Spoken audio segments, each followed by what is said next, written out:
Muy buenas noches, comunidad, nos da mucho gusto que estén de nuevo escuchándonos, que se hayan atrevido a darle clic a este video. Les prometemos que no se van a arrepentir. Hoy vamos a hablar de nueva cuenta sobre experiencias paranormales, sobre experiencias extrañas que han vivido chóferes y gente que vive en el volante, sobre lo que han encontrado en sus salidas a carreteras. Los invitamos a contarnos sus historias y si alguien de ustedes nos está escuchando desde una carretera, desde un camino, pues le mandamos un abrazo y le deseamos un feliz camino. Vámonos con las historias de hoy, pero antes les recordamos suscribirse para que siempre les llegue un aviso cuando subamos nuevos videos, para que sean parte de esta comunidad. Estás escuchando Relatos del Más Allá. Mi historia es muy cortita, pero de verdad es muy extraña. Espero que me digan qué diablos pudo ser lo que me pasó. Soy trailero, es lo que he sido desde que tuve edad para trabajar, y aunque nos tocan muchas experiencias raras por vivir en la carretera, hay algo que aún hoy no logro explicarme y que no le ha pasado a ninguno de los compañeros, al menos a los que conozco y a quienes les he platicado sobre este extraño suceso. Esto me ocurrió en el estado de Durango, ya casi llegando a Chihuahua, si no mal recuerdo, cerca de Torreón de Cañas. En ese tiempo no estaba manejando un tráiler, sino un camión de mudanzas de 28 pies, mucho más pequeño y sin tanta batalla para llevar. Eran las 3 de la mañana y yo ya iba bien cansado. No me había detenido a cenar, aunque lo había considerado un rato antes, y para esas alturas ya se me cerraban los ojos. Se me había acabado el café que llevaba en el termo. A lo lejos vi un letrerito con una brecha hacia el costado de la carretera y al seguirlo con la mirada alcancé a notar unas lucecitas, como de unas lámparas pequeñas, en lo que parecía una casita a unas decenas de metros de la carretera. Bajé la velocidad para ver con más atención y al irme acercando noté más luces. Eran varias casitas y me sorprendía que fuera una calle tan iluminada para esas horas de la noche. Salí de la carretera y me metí en esta callecita esperando que hubiera algo abierto donde pudiera cenar o al menos rellenar mi café. Lo que en realidad quería era descansar, pero no se veía a nadie. Las casas muy viejitas estaban iluminadas, pero parecía que todos hubieran salido corriendo, que las hubieran abandonado así, en plena fiesta. Al fondo, muy despacio, parecía haber movimiento, pero no había nada. El viento se escuchaba, bajé la ventana y sentí un aire caliente horrible, así que mejor la volví a subir. Me di la vuelta porque empecé a tener, ¿cómo decirlo?, un mal presentimiento, como si me estuvieran esperando ahí. Y cuando me enfilé de nuevo hacia la carretera y por el retrovisor vi cómo alguien, una mujer, salía de una de las casas y me hacía señas para que volviera. No me detuve y noté que la mujer empezaba a caminar apresuradamente hacia mí. Por un rato alcanzaba a distinguir su cara, pero se veía borrosa y por alguna razón eso me aterraba todavía más. Aceleré hacia la carretera y continué mi camino. Hasta la mañana siguiente comenté lo sucedido a un compañero que no vivía muy lejos de ahí. Le intenté mostrar en el mapa por dónde creía que me había pasado y me dijo que no había nada por ahí. No lo creía o pensé que a lo mejor me había confundido. Pero en mi viaje de regreso me fui fijando con atención y en efecto, en ese lugar donde yo pensaba que era, no había nada. Días después tuve otro viaje y esta vez pasé más temprano. Ahí sí encontré con facilidad aquella señal con la flecha inconfundible que todavía se puede encontrar si pasan por allí, pero no había nada. Me frené, me salí de la carretera en esa misma desviación, pero no estaba por ningún lado. Era como si esas casitas nunca hubieran existido o como si hubiera estado por unos minutos en otro tiempo. Soy camarógrafo para un noticiero que se transmite en todo el país y esto me ha llevado a conocer lugares remotos y las carreteras más escondidas de todo México. Me han pasado cosas y me he topado con situaciones peligrosas, pero nada me ha dado tanto miedo como lo que estoy a punto de contarles. Había ocurrido un suceso bastante violento en esta zona rural del país a la que nos trasladamos para realizar un reportaje. Iríamos precisamente al lugar donde esto había ocurrido, donde habían perdido la vida tantas personas. El lugar era propiedad privada, pero hacía mucho que de los dueños no se sabía nada, ni siquiera si seguían vivos. La gente cercana al lugar pasaba para cortar camino, conmocionada. En las fotografías que habíamos visto antes de ir, se notaba que las casitas que estaban dentro del lugar parecían de nuevo haberse fundido con la naturaleza. Habíamos hecho tomas y entrevistas en el pueblo vecino y ya se nos estaba acabando la luz cuando nos dirigimos por fin a este lugar. Era un camino largo lejos del último pueblo, primero por una carretera de 2 carriles en malas condiciones y finalmente un camino de tierra que apenas daba espacio para que pasáramos. Casi al final, llegamos a un viejo portón de madera, pesado, que hacía un ruido parecido al de un animal herido cuando se abría y se cerraba. Un portón en medio del camino, de verdad construido por quién sabe quién, en medio de la nada, en tierras de nadie. Aún faltaban unos kilómetros para llegar a nuestro destino. Y bueno, nadie tiene un terreno tan vasto y lo abandona así porque sí. Era más coherente pensar que los lugareños habían decidido impedir el paso hacia ese lugar desde hacía mucho tiempo. Abrimos el portón y continuamos, pero no avanzamos más de 100 metros cuando el chofer detuvo la camioneta sin decir nada y de la misma forma apagó las luces y guardó silencio. Recuerdo que mi productor le preguntó qué estaba pasando, pero no le respondió, y así, con las luces apagadas, comenzó a maniobrar para dar vuelta en ese espacio pequeño con cuidado de no caer en las zanjas que rodeaban el camino. Mi productor le gritó, le dijo que teníamos que seguir, que teníamos que ir al lugar para grabar, que habíamos ido hasta allá solo para eso. Yo estaba del lado del copiloto y no pude ver nada. Mi productor estaba justo detrás del chofer y este, sin decirle una sola palabra, le señaló con la cara para que volteara hacia su lado izquierdo. Miraba hacia donde, hace un momento, nos estábamos dirigiendo. Les repito, yo no alcanzaba a ver, pero el productor se quedó callado y el chofer continuó dando la vuelta poco a poco. Así, despacito, sin prender la luz, avanzó esos 100 metros de vuelta al portón. Se bajó con toda la calma del mundo para cerrarlo y luego seguimos nuestro camino de vuelta hacia el pueblo. El productor se tardó casi 20 minutos en volver a panhablar. Comentaba cosas sobre lo grabado ese día, pero no decía nada respecto a lo que acababa de pasar. Después de llegar y cenar, nos fuimos a echar unos tragos a un pequeño bar del pueblo con un amigo local que nos alcanzó. Luego de varios tequilas, se atrevió a contarlo. No podía creer el productor que los demás no hubiéramos visto nada. Cuando le estaba reclamando al chofer que siguiera, mientras éste daba la vuelta, vio que alguien se acercaba caminando sobre el camino, pero sin tocar el suelo. Eran muchas personas, dijo, unas 10 por lo menos, pero seguramente en la oscuridad había más. Estaba demasiado oscuro como para saberlo con certeza. Se acercaban a nosotros en silencio, flotando sobre el camino. Fue ahí cuando el productor se quedó callado. Cuando veníamos de regreso y el chofer se bajó a cerrar el portón, ya ni siquiera se atrevía a voltear. Parecía como si se hubiera quedado congelado por completo, como si hubiera estado dormido por un buen rato y volvió en sí hasta después, cuando apenas podía hablar. Cualquiera podría decir que esto es imposible, que estas cosas no pasan o que no deberían creerme por el simple hecho de que esto que cuento no lo vi. Pero les juro que esta persona, este productor, jamás ha dejado un trabajo a la mitad como aquella vez, ni siquiera cuando nos amenazó el crimen organizado. Se ha mantenido en lugares sumamente peligrosos y nunca lo vi dejar algo por miedo. Todavía hoy pueden ver sus trabajos todas las noches en horario estelar. No sé qué fue lo que vio, pero sé que alguien como él no mentiría. Algún día quizás lo entenderé. Gracias por leerme. Antes de continuar, te invito a dejar tu like y a comentar qué te están pareciendo estas historias. Si alguna vez has vivido algo similar, compártelo en los comentarios. Con mucho gusto estaré leyéndolos. Muchas gracias. Continuemos.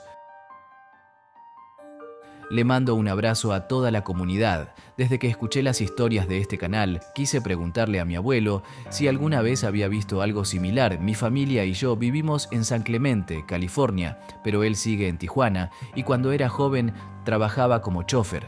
Recuerdo que mi papá me contó que el abuelo solía atravesar la presa por aquellos días.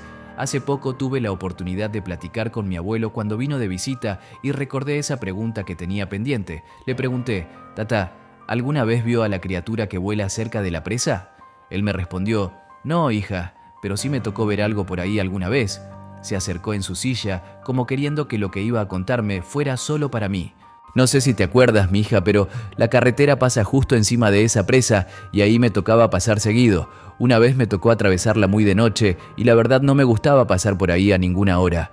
Siempre sentía un ambiente raro, pesado. Esa vez ya pasaban de las 12, estaba completamente sola y mal iluminada, cuando a lo lejos vi caminando por ella a una muchacha. De un lado estaba la caída hacia el agua y del otro la calle era muy alta. En algunas partes debe ser hasta de 50 metros hacia el arroyo vacío, lleno de piedras, que va para la ciudad. Primero me dio miedo, pero al pasar junto a la muchacha me dio mucha culpa y tristeza. Quizás era una pobre mujer que necesitaba ayuda, que algo malo le había pasado. Me detuve y antes de bajar la traté de buscar por el retrovisor, pero ya no la vi. Me volteé y ahí estaba, ya muy cerca del carro, pero justo antes de llegar a él, se subió a la barandilla y se lanzó hacia el lado del arroyo vacío. No te imaginas, mi hija, cómo grité. Fue la impresión de ver a alguien que se acaba de matar. Fui rápido a la estación de policía que está cerca, les conté lo que había visto y fueron al lugar. La verdad, yo regresé con ellos, dejé el carro a la entrada de la presa y corrí por ahí, señalándoles justo el lugar donde se había tirado. En unos minutos llegaron también los rescatistas. Buscaron cada centímetro abajo, pero no había nada. No encontraron absolutamente nada, ni un rastro de alguien que se hubiera lanzado. Luego me preguntaron si no lo había inventado o si no iba borracho. Te juro por Dios que lo que vi era clarito, como si hubiera sido una persona. Ese día nadie se lanzó, pero a veces así pasa. Tal vez está condenada a repetir su pecado, quitarse la vida. Tal vez cada noche o cada año o cada vez que la luna vuelve a la misma posición en la que la vio hacerlo. Pero estoy seguro de que yo no he sido el único que la ha visto. Espero que hayan disfrutado de la historia de mi abuelo. Hace poco descubrí su canal y, tras ver algunos vídeos, me di cuenta de que hay muchas historias que yo también tendría para contar.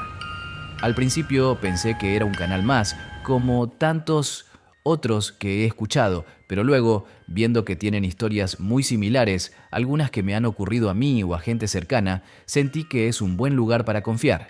Esta es la primera de ellas y le pasó a mi hermano, quien me dio permiso para compartirla con ustedes. Todo ocurrió en una carretera en un estado muy cerca de la capital de México. Quien conozca la zona o haya oído hablar de estas carreteras que se alejan de la ciudad, sabrá que están llenas de leyendas y relatos de brujas y otros seres que habitan esos caminos por las noches, a la espera de sorprender a los viajeros.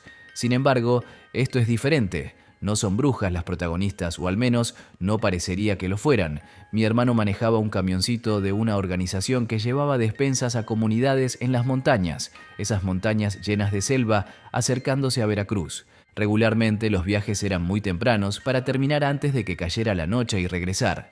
Aunque siempre iban 2 personas, eran carreteras a veces peligrosas, pues no faltaban las historias de asaltos. Sin embargo, a él, tal vez porque sabían que llevaba despensas para ayudar, nunca le había tocado. Aún así, eran políticas de la organización que debían seguir por seguridad. En una ocasión, les enviaron a llevar los muebles para una pequeña oficina que esta organización dejaría de forma permanente allá arriba, en un pueblo. Una chica, de hecho, se iba a quedar a vivir allá para administrarla y les pidió que intentaran llevar todo lo necesario para empezar ese primer día. Así lo hicieron. Toda la mudanza se llevó a cabo en una sola jornada. Sin embargo, al llevar el último viaje, no encontraban a la chica por ninguna parte. Tenían que regresar a la ciudad porque estaba por oscurecer, pero no sabían si podían cerrar el lugar, si la chica se había ido con llave o no. De hecho, necesitaban que ella diera el visto bueno y confirmara que todo había llegado en orden porque había equipo de cómputo y otras cosas muy caras. No la encontraban por ninguna parte. Se les hacía cada vez más de noche y empezaron a preguntar con la gente cercana, empezando por los muchachos que les habían ayudado a meter algunas de las cosas pesadas. Pero nada, nadie sabía nada, hasta que de pronto un chico a lo lejos se acercó corriendo. Les gritaba diciendo que tenía que darles un mensaje. Por fin estaba ahí para decírselos. La chica había tenido que subir de emergencia a uno de los pueblos vecinos, todavía más arriba en la montaña. Algo había pasado con una de las señoras que le ayudaba por allá. Necesitaban de ella y tuvo que subir pidiéndole al chico que les avisara y prometiendo no tardar mucho en volver. A fin de cuentas, también había subido de aventón en la motocicleta de un joven que se animó a llevarla. Bueno, pensó mi hermano, será cuestión de esperar un rato más. El muchacho se quedó con ellos. Desde niño, él había sido apoyado por la organización y ahora que ya era un chico de 17 años, se sentía muy comprometido a ayudar en lo que fuera necesario. Así que se puso a acomodar algunas de las cosas que ya habían llevado, hasta que llamó su atención un chico que pasó en una moto, campante, enfrente de la oficina. «Híjole, ahí va el mago, el que la llevó hasta el otro pueblo», dijo, saliendo a gritarle y preguntarle qué había pasado. Mi hermano y su compañero salieron detrás de él. El chico de la moto les explicó que sí la había llevado, pero que el problema allá arriba era más complicado de lo que pensaron. Les dijo que la chica se quedaría ahí arriba. Mi hermano preguntó, ¿y qué problema era? ¿Qué fue a ver? El muchacho respondió: Doña Susana, la señora que les ayuda allá arriba. Dicen que regresó el esposo. Ya lo habían corrido del pueblo porque se puso muy violento, porque dijo que la iba a matar y le dijeron que ya andaba allá arriba de nuevo. Mi hermano en ese momento se subió al carro. Tenía que ir por la chica de la organización y por la señora. Era imposible dejarlas allá arriba, en peligro, en un pueblo sin policías y sin señal de celular. Tú quédate aquí y cuida las cosas, le dijo a su compañero. Yo voy a subir por ellas. Antes de que pudiera terminar de decirlo, el chico del pueblo ya estaba arriba de la camioneta con él. Vamos, que fui yo. Le dije que estaba complicado el camino, pero le indiqué por dónde. Y así no perdieron tiempo y se adentraron en la carretera, que a los pocos kilómetros se volvió de terracería y luego de un solo carril. Mi hermano iba preocupado pensando en qué haría si se toparan de frente con otro carro, ya que no se veía ni un espacio para que pasaran dos. Del lado derecho, lo único que podía distinguir era un desfiladero. «Tranquilo», le decía el muchacho, «ya nadie pasa por aquí, nadie sube nunca al pueblo». A los pocos metros, para tranquilidad de mi hermano, dejaron atrás el desfiladero, pero entraron entonces entre los árboles en un camino lleno de una espesa vegetación que, en cierto momento, ya no les permitía ni ver el cielo. Aquí era más que evidente que el muchacho, que antes lo calmaba, se había puesto muy nervioso. «No me gusta pasar por aquí, por eso me traje yo a la señorita hace rato», dijo. Mi hermano no le preguntó por qué. Daba lo mismo y además prefería no saber nada extraño del lugar hasta estar de vuelta. Siempre había sido miedoso y le parecía mejor no pensar en eso. Cuando pasaron por un tramo sin tantos árboles que les permitió ver un poco del cielo, voltearon al mismo tiempo para contemplar un cielo lleno de estrellas. Era impresionante. No dijeron nada, pero entonces ambos vieron pasar varias luces, 5, que volaban de una forma impresionantemente rápida y alineadas. Nada de esos sonidos de bichos y animales que suelen escucharse con toda claridad durante las noches en estas regiones. Apresuró el paso para volver, se dio media vuelta y siguió la luz de la cabina de la camioneta, que estaba iluminada porque había dejado la puerta abierta. Pero en ese momento la luz se apagó. Escuchó entonces la puerta del muchacho que salía de la camioneta, asustado, preguntándole dónde estaba y si estaba bien. «Aquí estoy», le gritaba a mi hermano para calmarlo, cuando un sonido comenzó a llenar el silencio del lugar. Era un zumbido, una especie de ruido que le hizo pensar que se había topado con un panal. El sonido comenzó a aumentar y aumentar de intensidad, tanto que, en cierto momento, mi hermano, sin darse cuenta, ya estaba de rodillas, apretándose las orejas con fuerza para intentar acallar ese zumbido que parecía perforarle los oídos y la cabeza, provocándole un dolor horrible. A lo lejos, además del zumbido, pudo escuchar los gritos del muchacho, quien también gritaba de dolor. Y entonces, de un momento a otro, el sonido paró. La cabeza de mi hermano le daba vueltas y creía seguir escuchando ese ruido horrible en su mente. Como pudo, se levantó y fue hacia el muchacho, quien apenas podía ponerse en pie. Casi no lo escuchaba, pero el joven le señalaba que le dolían los oídos. Al ver la sangre, mi hermano se dio cuenta de que se le habían reventado. Lo ayudó a subir a la camioneta y luego él subió también, pero la camioneta ya no arrancaba. Ni siquiera hacía el intento de encender, las luces tampoco funcionaban, como si hubiera muerto por completo. El chico estaba aturdido y mi hermano estaba demasiado asustado como para pensar con claridad en qué hacer. Estaban alejados de cualquiera de los dos pueblos como para intentar irse caminando. Se quedaron ahí, quietos e inmóviles, con temor de bajar las ventanas durante unos 20 minutos hasta que vieron una luz a lo lejos, bajando por el camino. Se pusieron nerviosos, pero se calmaron al ver que se trataba de una moto. En ella venía un señor que traía precisamente el mensaje de que la chica de la organización estaba bien, pero que iba a tener que quedarse allá arriba en el otro poblado. Para su sorpresa, el señor de la moto les dijo que bajaría con ellos, que ya no eran horas de seguir subiendo. Entonces, la camioneta encendió de la nada al primer intento. Con mucho cuidado, lograron darle la vuelta para comenzar a bajar. Al llegar al pueblo, una señora se acercó y comenzó a curarle los oídos al muchacho sin hacer preguntas ni comentarios. Mi hermano le dijo a su compañero que se iban a quedar esa noche ahí a dormir en la oficina, que no podía manejar más. Aunque era obvio para todos que algo había pasado, nadie dijo nada. Mi hermano me contó esta historia semanas después cuando lo fui a ver a su casa. Sé que solo me lo confesó porque este suceso le recordó a una historia que nos contaba mi papá. Es por eso que le resultó mucho más aterrador, porque estaba recordando aquello al mismo tiempo que le estaba ocurriendo. Pero bueno, esa historia también se las compartiré en otra ocasión. Gracias por leer mi historia. Muchas gracias por ver este video. Te invito a suscribirte para ver más contenido aterrador. Dale me gusta al video y compártelo con tus amigos. Se viene mucho contenido. Ayúdame a esparcir el miedo. Esto es Relatos del Más Allá. Nos vemos en la próxima...